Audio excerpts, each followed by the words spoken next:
Assalamu alaikum, урматтуу мекендештер жана Байтуу каналга талчулары, туугандар, бүгүн 16 март Бишкек шаарынан Бишкектен мына ушул Сүтем порода торпоктор жолго чыгып атат туугандар. Буюрса Баткенге чейин барат экен. Жол бою таштап келе берет экен.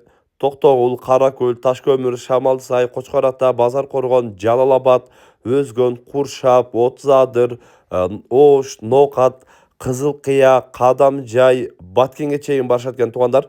Буюрса мына ушул торпоктор бир айдан өтүп калган, чөп жеп калган торпоктор дейт. Арасында Швист, Алато, Лимузин породадагы торпоктор бар экен. Мына ушундай Сүтем порода торпокторду сурап жаткандар экрандагы WhatsApp связь номерине байланышып, кабарлашып алып калсаңыздар болот. Буюрса жол бою таштап кетебиз дейт.